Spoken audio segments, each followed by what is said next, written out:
और पुण्यात्माओं, यदि आप सतलोक आश्रम बरवाला आओ, उसके आने से पहले ये निश्चय करके आया करो कि हमने मोक्ष प्राप्ति करनी है। हमारा जरा मरण मिटे, कोट जन्म तन भ्रमित हो गए, कुछ नहीं हाथ लगा रे, स्वर्ग में देवता बन गया, फिर यहाँ गधा देवता बन गया, बता क्या फायदा स्वर्ग का। ब्रह्मलोक में गए हुए प्राणी भी वापस आते हैं, तो यहाँ का फिर कौन सी साधना शेष रह गई। और सतलोक की जो ज्ञान साधना बताते हैं ये नकली पंथ, इनके 5 नाम 5 नाम काल के, बताइए कैसे वहां जाएंगे, काल के जाल में यहीं फंसे बैठे हैं। और उन 5 नाम के जाप करने वाला शिवजाल जी खुद भूत बन के बुक्की में बोल रहे, बिरान मट्टी हो रही उसकी, हुक्का पीवे, फिर देव का न्यू रोटी खावे, बता 10 लोग गया होता यहाँ टिंडे लेना होता वो, और फिर ये इच्छा रहती उसकी हुक्का पीने की। परमात्मा कहते हैं संशय शोक सराय में ये सूतक दिन राती, और जीवित जग में जूती पड़े फिर जम तोड़े छाती।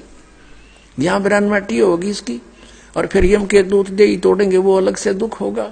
सदा 84 लाख योनियों में स्वयं चलागा लाखों को, और उसमें झोंक गया भाड़ में। अब गीता जी अध्याय नंबर 15 के श्लोक नंबर 4 आपने पढ़ा। अब प्रसंग चल रहा है कि या चलो चलो क्यों कैसे मिटे, बिन साहेब की बंदगी की ठोर ठिकाना ना। हम इसको ठिकाना मान रहे, कोठियों को कल मृत्यु हो जाए, काय का ठिकाना ये खाक ठिकाना हमारा। हम इस बांधे हुए बैठे हैं, कति समर्पित हुए बैठे हैं, और बकवाद करें, नारी पाप इकट्ठे करें वो अलग से। तो पुण्यात्माओं, जब आप सतलोक आश्रम बरवाला में आवे तो पहले ये निश्चय करके आया करो। और फिर जो आपके ऊपर तो मालिक अनजान थोड़ी है। जब आप डॉक्टर के पास आ गए हार थक गए, तो फिर डॉक्टर कोई बालक थोड़ा है, वो सब जानता है इसकी कौन सी वस्तु कहाँ डिफेक्टिव है और कौन सी बीमारी का पहले इलाज करूं ताकि इसका जीवन बचा रहे। अब पुण्यात्माओं, जैसे किसी व्यक्ति का एक्सीडेंट हो गया और उससे ब्लड निकल रहा है, और वो बता रहा है जी मेरे पेट में दर्द है, मेरे घुटने में दर्द है, मर गया। अब वो डॉक्टर उसके उन पीड़ाओं को नहीं देखेगा, वो पहले उस ब्लड को बंद करेगा, ऑपरेशन करेगा। उसके वो पता है, उसको भी मालूम है कि ये ठीक रो रहा है, कि इसका दर्द है अभी, लेकिन डॉक्टर ट्रीटमेंट सही स्थान पर कराए, इसका जीवन रक्षा इससे होगी, यूं तो बाद में भी कर दूंगा। तो पुण्यात्माओं, आप यहाँ आते हो तो आप समझ लो उस हॉस्पिटल में आगे जिसमें आपके सारे पाप कटेंगे, सारे रोग कटेंगे, और जन्म मृत्यु का दीर्घ रोग भी यहीं कटेगा।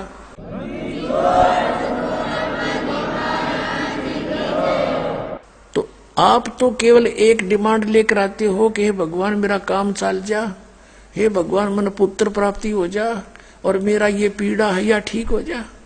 और परमात्मा को पता है कि इसकी उम्र रही है 20 दिन की। अब आपका वो दुख हटावेगा उस जिससे आपकी मौत ना हो, ये दुख तो फिर दूर कर देगा भगवान 2 दिन पीछे।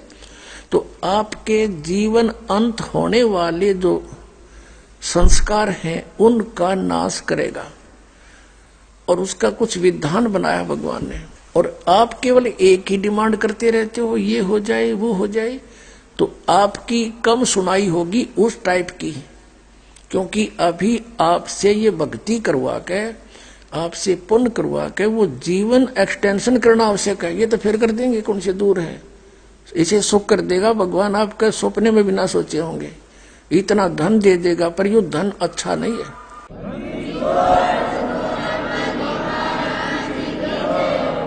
ये आपको इतना धन दे देगा, लेकिन यह धन भी अच्छा नहीं है, ये सत्कर मान लेना। और इतना सुख दे देगा, आपके समझ में नहीं आवा, इतना हे भगवान सचमुच परमात्मा ऐसा करता है। हमने सुना था, आप यहाँ होता देखोगे, एक नहीं 100 देखोगे एक के घर में। लेकिन परमात्मा कहते हैं मैं पता नहीं कितना सुख देता हूँ अपने बच्चों को, मुझसे क्या डॉक्टर कोई दुश्मन थोड़ा ही है, उसको पता इसका सारा रोग ठीक हो जाना चाहिए। तो परमात्मा कहते हैं मुझे मालूम है, यदि ज्यादा सुख दे दिया तुम फिर मुझसे दूर हो जाओगे, राम भूल जाओगे, बकवादों को फिर ढूंढ लोगे। जैसे सतलोक में हमें सब सुख था और हम भूल गए भगवान को, इस शैतान के साथ आगे, इस काल के साथ। इसको मालिक मान लिया, इस पर आसक्त हो गए, जो सर्व सुविधाएं दे रहा था उससे हम विमुख हो गए। तो परमात्मा हमें उस अपनी सच्चिदानंद घन ब्रह्म की वाणी में ये भी एक फॉर्मूला बताता है कि सुख के माथे पत्थर पड़ो, नाम हृदय से जावे, बलिहारी उस दुख के जो पल पल राम रटावे।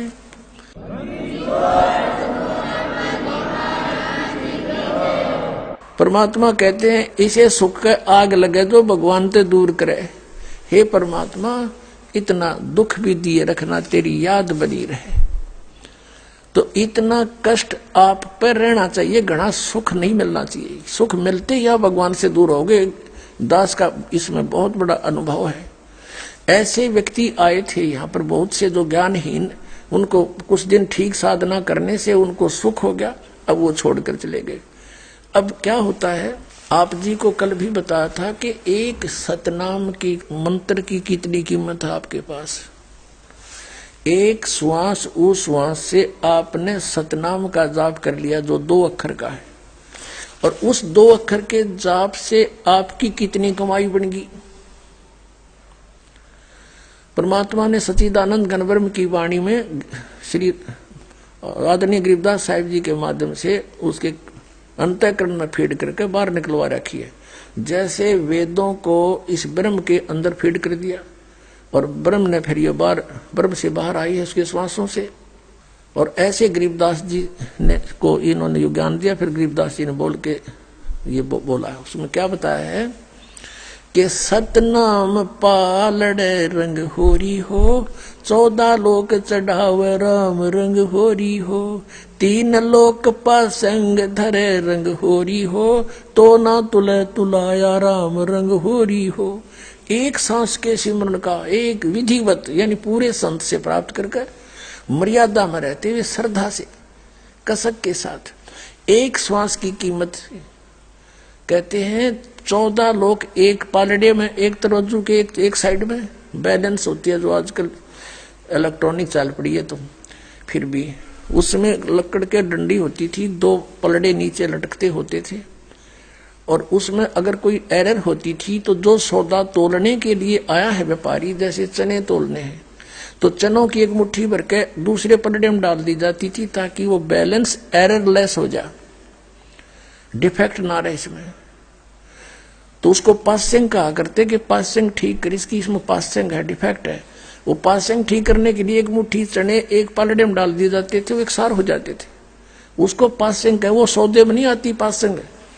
और ये पृथ्वी लोक, स्वर्ग लोक, इंद्र वाला लोक जिसको स्वर्ग, और एक पाताल लोक, ये 3 लोक।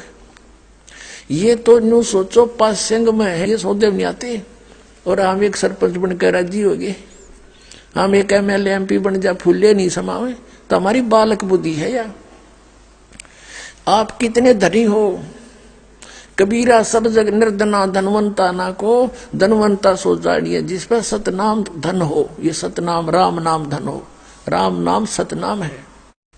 अब और 14 लोग चढ़ावे, 3 लोग पासेंग धरे रंग होरी हो, और तो ना तुले तुलाया राम रंग होरी हो।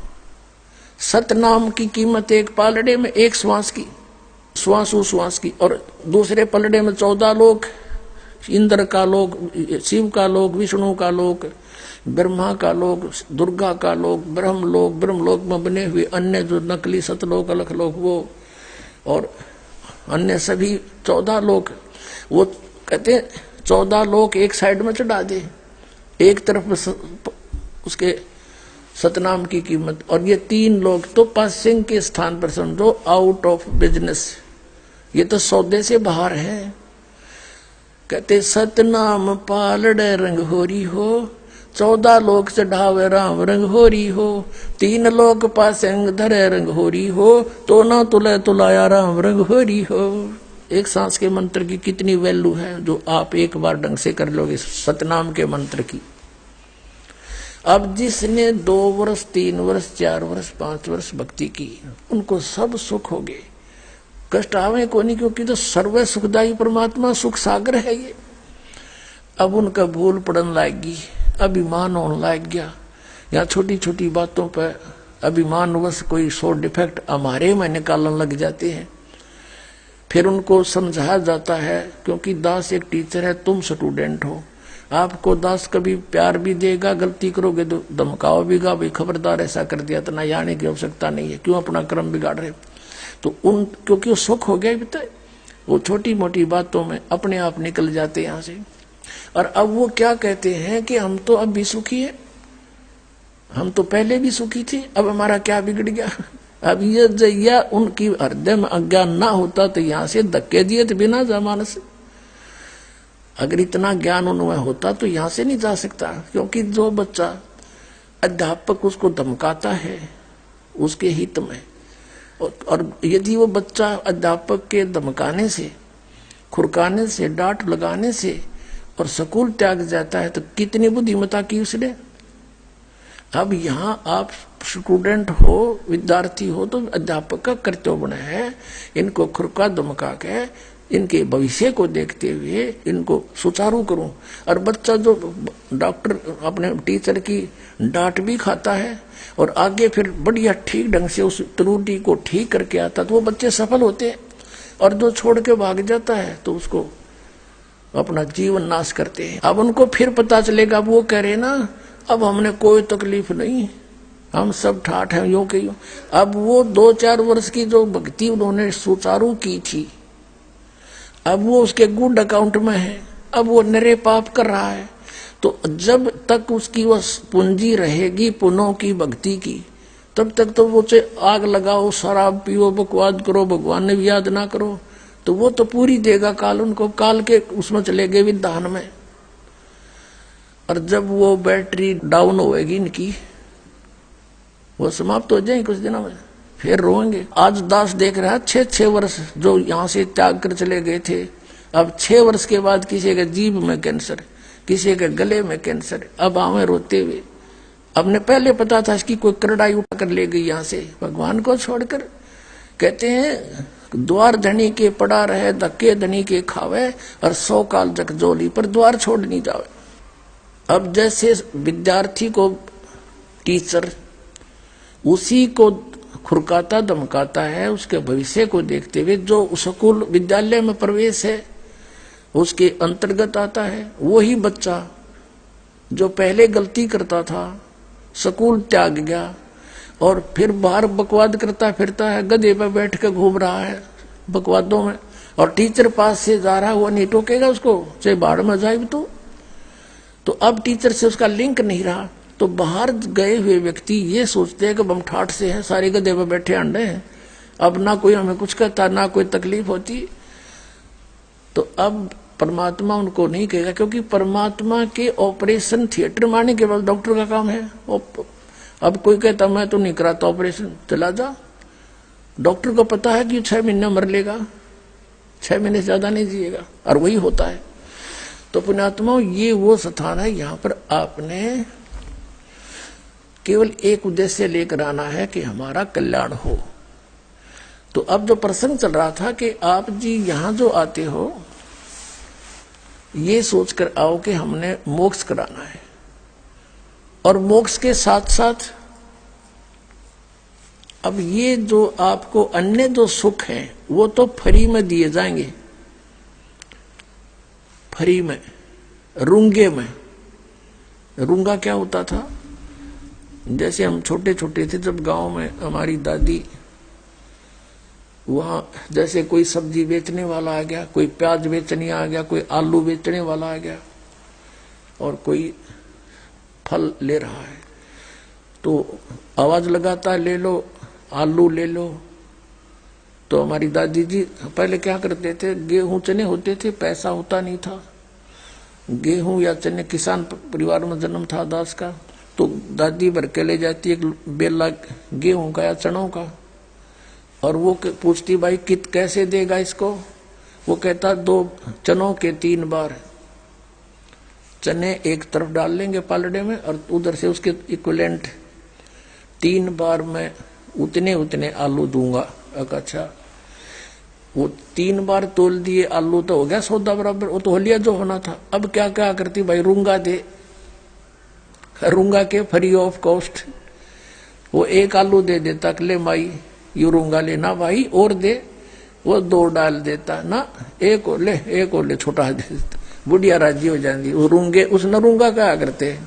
अब कहने का भाव ये है कि वो जो रूंगा था ना, वो तो सौदे में नहीं था, वैसे दिया उसने।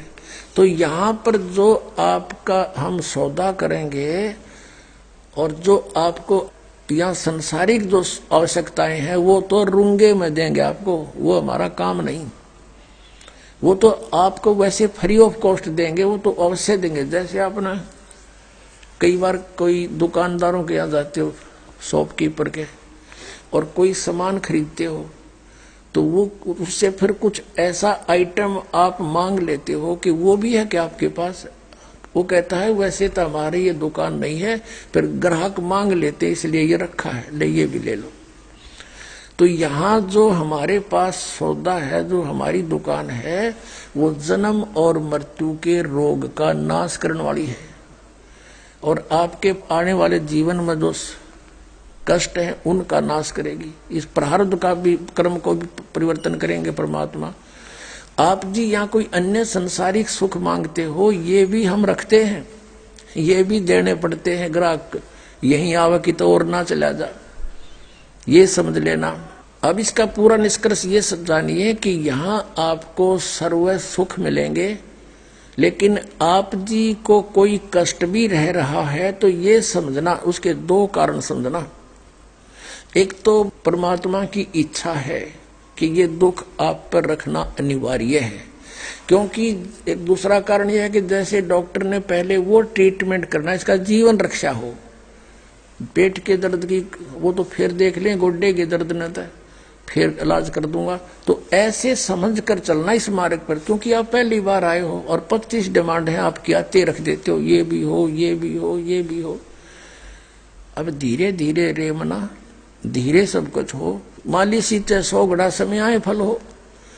एक आम का पौधा आप लगाते हो और उस पौधे में सिंचाई करते हो, 10-12 वर्ष में जाके 8-7 वर्ष में उसकी खूब सेवा करते हो, फिर वो बड़ा होता है। बड़ा होकर के फिर उसके फल लगेंगे, और इतने फल लगेंगे आप भी खा लोगे, अचार भी डाल लोगे, पड़ोसियों को भी दे दोगे, रिश्तेदारों को भी भेज दोगे, तो भी ना खत्म हो तुमसे। यानी ये राम नाम का पौधा ईब बोया है आपने, ईब इसका थोड़ा सा समय दो भगवान ने, और आप इसकी करो पूजा, जो दास बताता है सेवा करके देखो सिंचाई से। धीरे धीरे इतना ऐसे बढ़ेंगे आपके संस्कार कि इतना सुख हो जाएगा आप सोच भी नहीं सकते। अब यहाँ दास देखता है, पहले गांव गांव में घर घर में सत्संग किया करते थे। अब जो अमीर ये माया के धनवंत थे वो तो इंदिरा दास स्वामी, धन धन सतगुरु, और वो बड़े बड़े पंथा में इस क्या नाम है आसाराम कर सुधांशुर के जा चिपके थे, और बेचारे दुखी सुखी दुखी दाखी थे, वो दास के संपर्क में आने लगे। यहाँ ते उनको राहत मिलने लगी। तो उस प्रारंभ में ये दास देखा करता था, क्योंकि दास जब सर्विस भी करता था, सैटरडे संडे को सत्संग भी करता था। तो हम कहीं सत्संग कर रहे होते तो कोई न्योता दे कर आता अपने मित्रों को नगर के नगर में कि हमारे घर आना, और उस गली में हमारा घर है और गुरुजी सत्संग करेंगे। तो अब वो भगत याद करते हैं उन बातों को और कहते हैं कि उन दिनों को अब याद करते हैं जब प्रारंभ किया था आपने इस भक्ति मार्ग को। उसमें हम जैसे किसी के घर जाते थे, घर की पहचान हमें नहीं होती थी, तो क्या पहचान कर रखी थी हमने कि जिस घर के सामने 3-4 साइकिल खड़े हों और 5-4 साइकिल खड़े हों तो समझ लो यहाँ सत्संग होने लग रहा है गुरु जी का। यानी इतनी वीक पोजीशन के भक्त हमारे साथ जुड़े थे। यह पहचान थी कि जरा 5-7 साइकिल खड़े हों, मोटरसाइकिल का नाम नहीं, यहाँ सत्संग हो रहा किसी के घर में। और अब देखते हैं उन्हीं पुण्यात्माओं के ट्रक चलते हैं, ट्रक और गाड़ियों में आते हैं, कारों में अपने बच्चों समेत। अब उन्होंने ये मांगा नहीं, उनको कुछ पहले तो यही मांगने आए थे, वो धीरे धीरे देना शुरू किया, लेकिन फिर बाद में जब ज्ञान हुआ उनके संस्कार इतने प्रबल हो गए, अब पे परमात्मा समय अनुसार उनको जो आवश्यकता कहते हैं रिक्वायरमेंट ऑफ द फैमिली आप पे पूरी करता रहता है।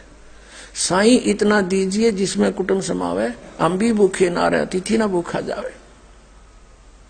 और आज दास देख रहा है इस पार्किंग में कार नहीं नोटती बच्चों की, इतनी बड़ी पार्किंग है।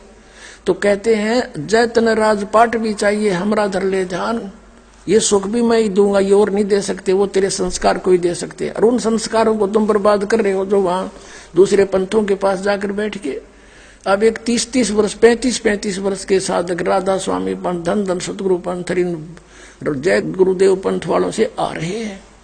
अब ये पहले माया के धनी थे, माया के धनवंत थे, और वहां कुछ भविष्य की भक्ति थी नहीं ठीक, और फिर भी ये सुखी थे। तो ये सोच रहे थे कि हमने इस साधना से लाभ हो रहा है। अब एक परिवार में 6 कष्ट आ गए। एक बता रहा था मेरी पत्नी के तो वाल बदले गए, और मुझे हाई ब्लड प्रेशर है, किडनी डिफेक्ट होगी, और मेरे पास 3 गाड़ियां चलती थी, आज कंगाल हो गया, लोन में सब बिक गई। और राधा स्वामी से 25 वर्ष से जुड़ा था। अब जब तक वो पूर्व जन्म की बैटरी ठीक थी इनकी, तो सब कुछ सुख भी लगे थे, ये सोच रहे थे इनसे सुख हो रहा है, और यहाँ से नए सिरे से सुख दिया जाता है, नए सिरे से सेटिंग की जा रही है। एक एक परिवार को 20-20 सुख अपने गिनवा दूंगा यहाँ पर। फिर भी दास फिर यही आता है कि इस सुख को मानकर इस घने सुख की डिमांड मत करना। इस बात को ध्यान रखना कि सुख के माथे पत्थर पड़ो, जिसते नाम हृदय जावे, और बलिहारी व दुख के जो पल पल नाम रटावे। कि हे परमात्मा ऐसा सुख बाढ़ में पड़ो जिसते तेरी भूल पड़े। हे परमात्मा वो कष्ट भी हमें बना रहे जिससे आपकी याद बनी रहे। अपनात्मा जो आप यहाँ आए हो, दास देख रहा है यहाँ पर 90% व्यक्ति, भक्त, बेटी, भाई, बहन, ये कष्ट वाले आए हैं जिनके ऊपर कोई आपत्ति किसी टाइप की भी है, वो दुख निवारण के लिए पहुंचे। अब ये समझना कि वो दुख आपके लिए वरदान बन गया। यदि आप पर कष्ट न आते तो आप जो कुछ भी कर रहे थे वो फाइनल मान रहे थे। उस दुख ने आपके ऊपर एक मेहर करी कि यहाँ खोजते खोजते आप ठीक ठिकाना आ गए। अब वो दुख भी दूर होगा, और सदा का जरा और मरण का ये झंझट, ये संकट भी कटेगा आपका। हमारा तो यहाँ ट्रीटमेंट, ये हॉस्पिटल इस दीर्घ रोग का नाश करने वाला है। जन्म और मरण के रोग का जो पृथ्वी पे किस ब्रह्मांड में कहीं नहीं है ये हॉस्पिटल। अब पुण्यात्माओं, अब हम फिर उसी प्रसंग पर आते हैं कि पहले गए ना बावड़े रहते भी सब जाही, बिन साहेब की बंदगी कहीं ठोरे ठिकाना नहीं। बिन परमेश्वर की भक्ति, सत्पुरुष की भक्ति, क्योंकि हमारा साहेब सत्य पुरुष है, अंडरस्टूड है वो हमारे लिए। अब जैसे अभी तक ब्रह्म ब्रह्म कहा करते थे ये ब्रह्म के पुजारी, यही राम, यही खुदा, तो उनके लिए ब्रह्म ही फाइनल था। अब इसके लिए जैसे ये पुरुष माने प्रभु, ब्रह्म माने प्रभु, तो ये ब्रह्म कहते हमारा साहब, ब्रह्म कहो, साहब कहो, पुरुष को, इस सर्व पुरुष को यानी ज्योति निरंजन को इन वेदों वालों ने ब्रह्म को फाइनल गॉड मान रखा था, कंप्लीट गॉड मान रखा था, पूर्ण परमात्मा मान रखा था। और जब ये खुद कहता है, और गीता पढ़ने वालों को, गीता बोलने वाले को फाइनल गॉड मान रखा था, ये तो ऐसे अज्ञानता बस श्री कृष्ण जी से ये ज्ञान प्राप्त मान रहे थे गीता का।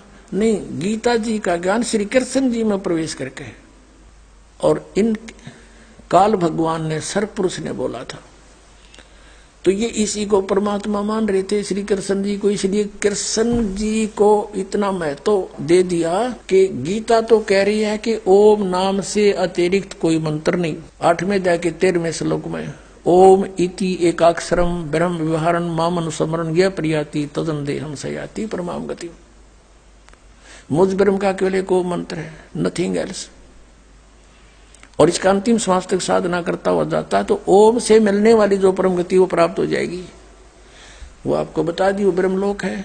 ब्रह्मलोक में गए प्राणी फिर जन्म मृत्यु में, ये भी अनुत्तम है। 7वें अध्याय के 18वें श्लोक में स्पष्ट कर दी इसने गीता ज्ञानदाता ने कि वो मेरी साधना भी अनुत्तम है। इसलिए तो कहा कि 18वें अध्याय के 62वें श्लोक में और 15वें अध्याय के 4थे श्लोक में कि उस तत्वदर्शी संत की खोज के पश्चात परमेश्वर के उस परम पद की खोज करनी चाहिए जहां जाने के बाद साधक फिर लौटकर कभी नहीं आते।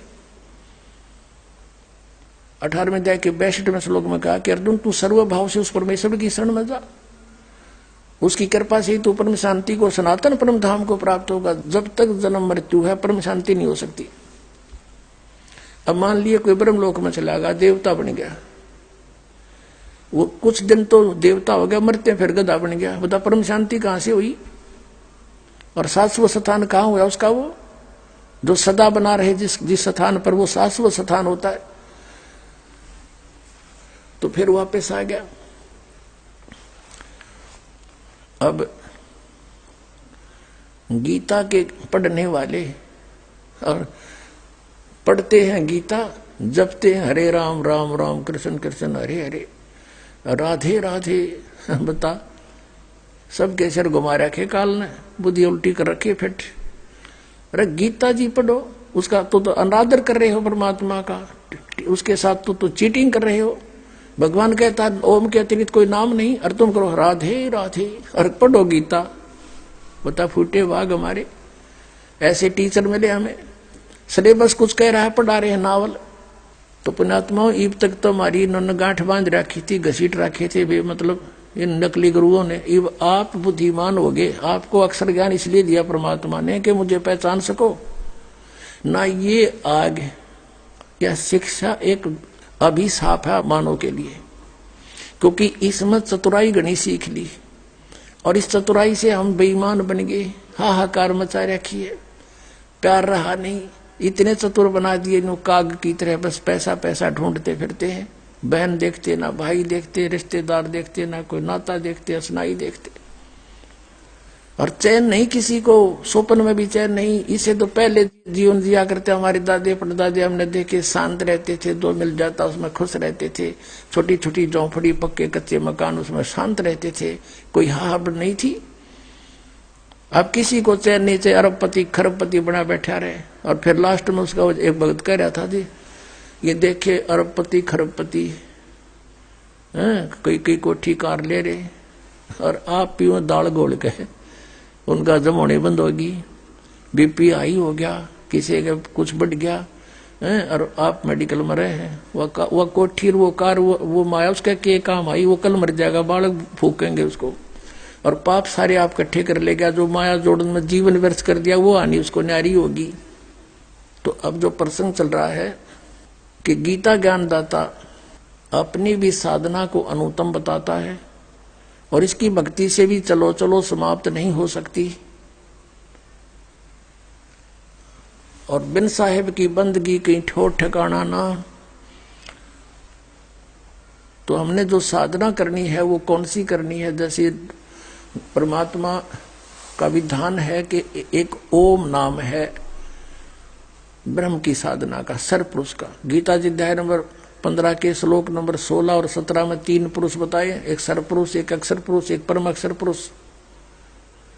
परम अक्षर पुरुष यानी परम अक्षर ब्रह्म, वो 8वें अध्याय के 3रे श्लोक में कहा है। गीता अध्याय नंबर 8 के श्लोक 1 में अर्जुन ने प्रश्न किया था कि आपने जो 7वें अध्याय के 29वें श्लोक में जिस तत्वब्रह्म की जानकारी दी है कि उसको जानकर प्राणी की ओर जरा मरण से छूटने का प्रयत्न करते हैं, संसार की किसी वस्तु की इच्छा नहीं करते, वो किम तत्वब्रह्म, उसका 8वें अध्याय के 3रे श्लोक में उत्तर दिया है कि वो परम अक्षर ब्रह्म है। तो यहाँ गीता जी अध्याय नंबर 15 के श्लोक नंबर 16 और 17 में ये 3 पुरुष कहो चाहे प्रभु कहो। तो जैसे ब्रह्म ये ज्योति निरंजन को यहां अभी तक कंप्लीट गॉड मान रखा था और अकल थी नहीं। अब वेदों में कहता है, यजुर्वेद अध्याय नंबर 40 के मंत्र नंबर 15 में तो कहता है मेरा ओम नाम है, और यजुर्वेद अध्याय 40 के मंत्र नंबर 17 में तुरंत कहता है एक मंत्र छोड़ के।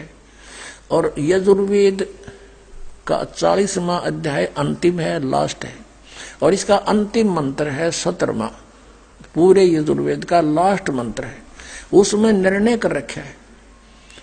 ये वेद ज्ञानदाता कहता है, ये देखिएगा अपने आत्माओं, ये शिक्षा आपको इसलिए दी है कि आप भगवान को पहचान सके। और अब तक हमें लोक वेद सुना रहे थे, शास्त्र विरुद्ध साधना कर और करवा रहे थे। अब टीचर वही है जो सिलेबस से पढ़ाए, और आउट ऑफ सिलेबस जो पढ़ाता हो तो शत्रु है उन विद्यार्थियों का, उसको फिल्मी गाने याद करावे, फिल्मी तर्जों पर ये गाने गावे लेकर 8 संतों के शब्दों की। तो यहाँ ये गलत कर रहे थे सारा। अब गीता जी अध्याय नंबर 16 के श्लोक नंबर 23 में कहा कि शास्त्र विधि को त्याग कर जो मनमाना आचरण करते हैं, मनमानी पूजाएं करते हैं, मनमाने जाप जपते हैं, न तो उनको सुख हो, ना उनकी गति हो, ना उनको कोई किसी प्रकार की सिद्धि प्राप्त हो, यूजलेस। इसलिए 24वें श्लोक में कहा कि अर्जुन, इससे तेरे लिए शास्त्र ही प्रमाण है। कर्तव्यों की व्यवस्था में करने योग्य कर्म है, भक्ति के न करने योग्य है, उनमें शास्त्रों में प्रमाण है, उसके अतिरिक्त कुछ मत मानना किसी की। अब हमने अपने सदग्रंथों को फिर से ढूंढना, आप देखना पड़ेगा। अब देखिएगा यजुर्वेद में प्रकाश सिंह सर्वदेशी कार्य प्रतिनिधि सभा 2/5 महर्षि दान भवन रामलीला मैदान नई दिल्ली, और इसके अनुवाद करता है महर्षि दान सरस्वती। ये यहाँ से प्रिंस ऑफसेट प्रिंटर्स से पटौदी हाउस 1510 दरियागंज नई दिल्ली से छपा है। अब इसके देखना लास्ट में ये कति लास्ट आ जाता है यजुर्वेद का, और ये 15वां श्लोक है, 40 में जाएगा, 4400 अध्याय 40वां अध्याय यजुर्वेद। यहाँ देखना ये 15वां श्लोक मंत्र है, वायु अनिलम अमृतम अथिदम भस्मांतम शरीरम ओम करतो समर किलबे समर करतुम समर। 15वां श्लोक मंत्र। इस अनुवादकर्ता ने अनर्थ किए, इसको ज्ञान नहीं था। करतो, हे कर्म करने वाले जीव, ये करतो समर, काम कर्म करने वाले जीव, तू शरीर छूटते समय। अब देखो ओम, ये ब्रैकेट में संस्कृत मूल पाठ के शब्द हैं, इनका अनुवाद अलग से करता है। ये ओम करतो समर किलबे समर करतुम समर, यू मैं है करतुम समर। अब इस मत सीधा लिखा कि ओम, ओम नाम का सिमरण, काम करते करते कर सिमरण कर, किलबे माने किलबलाहट के साथ, ये विशेष कसक के साथ सिमरण कर, और करतुम माने अपना परम कर्तव्य जान कर सिमरण कर। अरे ओम का सिमरण के लिए संदेश है। अरे यू क्या कहता है अनुवाद करता स्वामी जी कि हे कर्म करने वाले जीव, करतो माने कर्म करने वाले जीव का अर्थ बनता है ओम करतो समर, काम करते करते सिमरण करो ओम का। यू क्या कह रहा है, करतो, हे काम करने वाले जीव, तो शरीर छूटते समय ओम, इस नाम वाच्य ईश्वर को समर माने समरण कर। अब नूना कहता ओम का सिमरण कर, इसे सिद्ध है कि ये ओम का सिमरण नहीं करता था महर्षि दानंद, इसका अर्थ गलत करा। ओम का स्मरण नहीं कहता कि ओम का स्मरण कर, ये कहता है जिसका ओम नाम है उस भगवान का स्मरण करे, ओम का नहीं।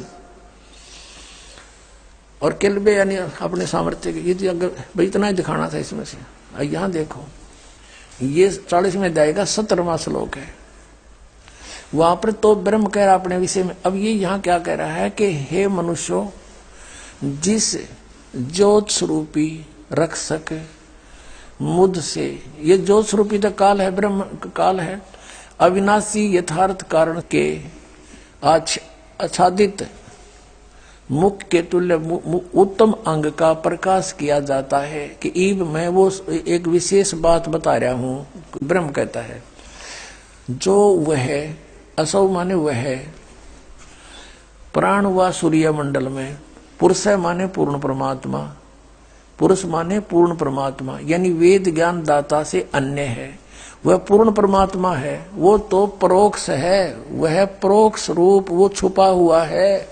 जैसे संसार रूपी वृक्ष की जड़ परोक्ष होती है, मूल परोक्ष होते हैं, ऊपर तने से लेकर ऊपर सारा कुछ प्रत्यक्ष होता है, तो वह तो परोक्ष है, रूप है, वो तो परोक्ष रूप है।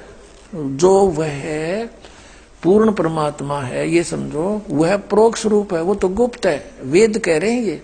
और वेद ज्ञानदाता कहता अहम, मैं खम यानी ऊपर ब्रह्मलोक में, खम माने ब्रह्मलोक में, अहम ब्रह्म खम, ये है कि अहम खम ब्रह्म, ओम खम ब्रह्म सो असौ अहम, यो अहम है। मैं ऊपर खम माने स्वर्ग में अंतरिक्ष में रहता हूं, मैं ब्रह्म हूं, मेरा ओम नाम है। अभी अनुवाद का आगे कैसे अड़ंगा किया इसने, यहां तक तो ठीक लिख दिया कि ये वेद ज्ञानदाता ब्रह्म है। ये कह रहा कि हे मनुष्यों, जिस ज्योत स्वरूपी रक्षक मुझसे, यानी मैं काल हूं, ज्योत स्वरूपी हूं, अपने आप को रक्षक कहता है, लेकिन ये भक्षक है। अविनाशी यथार्थ कारण के आच्छादित यानी छुपे हुए जिस मुखम यानी मुख्य यानी खास परमात्मा, मुख्य अंग, उत्तम अंग का प्रकाश किया जाता है, यानी मूल संसार रूपी वृक्ष की मूल जो है वो अंग है, उसका कहते हैं, उस मुख्य अंग का बताता हूं, जो वह पूर्ण, ये तालक पूर्ण परमात्मा है, सूर्य मंडल में यानी सतलोक में, ये समझो, और पूर्ण परमात्मा है वह तो प्रोक्ष रूप है। और अहम मैं खम आकाश के तुल्य यानी अंतरिक्ष में हूं, ब्रह्म हूं, सब गुण कर्म स्वरूप करके अधिक हूं। इन्होंने लिखा मैं ब्रह्म हूं और ओम ऐसा नाम जानो, और मेरा यो ओम नाम, ये 2 बार ओम नहीं है, इसमें केवल 1 बार ओम है ओनली। ये तू अड़ंगा करने खाते लिख लिया इसने ओम, इसका ओम अड़ लिखने में भी शर्म आया इसने, क्योंकि ओम नाम जपता ही नहीं था, इसलिए तो इसकी बिरानमाटी होगा मेरा। अब कहता है सबका रक्षक दो, मैं उसका ओम ऐसा नाम जानो, ये नाम लिखते भी शर्म आई से नाड़े। अगर देखो कोई नो कह दान दो ओम नाम जप्या करता, या लिखना था उसका ओम नाम है। अब हमने देखना है कि वो पूर्ण परमात्मा तो ऊपर प्रोक्ष है, पूर्ण परमात्मा, और अहम माने मैं, और अहम खम ओम खम अहम, मेरा ओम नाम है, मैं ब्रह्म हूं, ऊपर अंतरिक्ष में रहता हूं, अहम माने मैं, यहाँ सो असौ अहम, वह प्रोक्ष रूप है, और अहम मैं ब्रह्म हूं और आकाश में रहता हूं, मेरा ओम नाम है। अपनात्मा इन पवित्र चारों वेदों का कोड वर्डों में संक्षिप्त है गीता जी। गीता जी के चौथे अध्याय में कहा कि तत्वदर्शी संतों की खोज करे, और वही इस यजुर्वेद में कर रखा है 40वें अध्याय के 10 से लेकर 13 तक। देखा फिर दिखाता हूँ थोड़ा। अपनात्मा आपने या नए सिरे तो पढ़ाई पढ़नी पड़ेगी, ये ऐसे नहीं कि आए मना नाम दे दिया तुम जपन लाग जाओ, कोई बका देगा, वहां कुछ नहीं है, तुम फिर 2 दिन में सुख हो जाएगा, फिर भाग जाओ फिर वहीं काल के जाल में। ये ठीक नहीं, दास नहीं चाहता आपको फिर ऐसे बर्बाद होने दूं। ये यजुर्वेद वही 44 अध्याय 40वां, यहां देखो 10वें श्लोक से, ये 10वां है 40वें अध्याय का, 40वें अध्याय का 10वां। हे मनुष्यों, जैसे हम लोग, अब धीरा नाम का अर्थ है तत्वदर्शी संत, इसको किसी तरह डिफाइन कर लेंगे। धीरा नाम माने तत्वदर्शी संत, मेधावी योगी विद्वानों से, क्योंकि यो योग ने मैं तो देता इसलिए अनुवाद अपने हिसाब से कर दिया। तत्वदर्शी संतों से जो वचन सुनते हैं, वेद ज्ञान दाता कहता है कि जो धीरा नाम तत्वदर्शी संतों से जो हम वचन सुनते हैं, जो वे लोग हमारे प्रति व्याख्यान पूर्वक कहते हैं, विस्तार से कहते हैं, वे लोग संयोग, देखो संभवात, असंभवात माने उत्पन्न नहीं होना, असंभवात उत्पन्न नहीं होना, संभवात माने उत्पन्न होना, सीधा सार्थ हम भी कर लेंगे, इसे बालक थोड़ी है। असंभवात माने उत्पन्न नहीं होना, और संभवात माने उत्पन्न होना, कार्य से और ही कार्य का फल, वाह क्यों था अनुवाद में, वाह शब्द क्यों था, कार्य का फल, कार्य वा फल, कोई बात है, वाह अर्थ नहीं होना चाहिए। आऊ माने कहते हैं उत्पन्न नहीं होने वाला कारण से अन्यत आहु कहते हैं, इस बात को तुम भी सुनो। अब ये इसका अर्थ है कि कोई तो कहता है भगवान असंभवात वो जन्म नहीं लेता, उत्पन्न नहीं होता। कोई कहता है वो संभवात माँ का जन्म लेकर उत्पन्न होता है। कहता है ये संशय भी धीराणाम संत जो बताते हैं उन तक सुनो। धीराणाम तत्वदर्शी संत जो वचन सुनाते हैं उनसे सुनो, वो बताओगे सही। कोई तो कहता भगवान जन्म नहीं लेता, कोई कहता है वो ना श्री कृष्ण रामचंद्र जी की तरह माँ का जन्म लेकर आता है, कोई कहता वो निराकार है कभी जन्म नहीं लेता। कहता ये संशय का समाधान भी तत्वदर्शी संत बताओगे, उनसे सुनो। इससे सिद्ध हो गया कि वेद ज्ञानदाता भी इनकम्प्लीट नॉलेज रखता है, इन वेदों में भी कंप्लीट नॉलेज नहीं है, पूरा आध्यात्मिक ज्ञान नहीं है। इससे सिद्ध है कि कोई इससे हटकर